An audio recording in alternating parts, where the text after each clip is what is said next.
இந்த சீசன் தோனி ஆடலாமா வேணாமா? என்ன கிரண் இப்படி கேக்குற? New shots every day. Subscribe below. இல்லப்பா, இந்த ஆப்ஷனுக்கு அப்புறம் பார்த்தேன்னு ஏன் டேடிஸ் ஆர்மின்றது போயிட்டு அப்படியே யங் ஆர்மியா மாறிடுச்சு. இப்போ இந்த டைம்ல வந்து லிஸ்ட் விட்டுருக்காங்க பிளேயிங் 11. அதில் சிஎஸ்கேல வந்து தோனி வேற இருக்காரு. As a Dhoni biggest fan, எனக்கு தோனி ஆடுறது வந்து ரொம்ப பிடிச்சிருக்கு. பட் அதை விட I am huge CSK fan.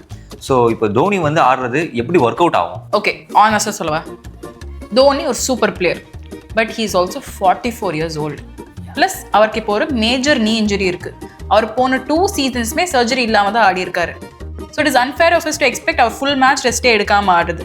So இப்போ தோனி வச்சு என்ன தான் பண்ணலாம்? ஸோ என்ன பண்ணலாம்னா, அவர் வந்து நம்ம ஒரு இம்பாக்ட் பிளேயராக போடலாம். ஸோ அப்படி போட்டால் ஃபேன்ஸ்க்கும் செம்மையாக இருக்கும். ப்ளஸ் அவர் லீடர்ஷிப்லையும் நல்லா ஃபோக்கஸ் பண்ணலாம். அது இல்லாமல் அவருக்கு எனர்ஜியும் நல்லா இருக்கும். ஃபார் எக்ஸாம்பிள், ஒரு 8 balls 20 runs, ஒரு 10 balls 25 runs, அது போதும். It's a nice thought process. Dhoni impact player ஆறது உங்களோட தாட்ஸ் என்னன்னு கமெண்ட்ஸ்ல சொல்லுங்க.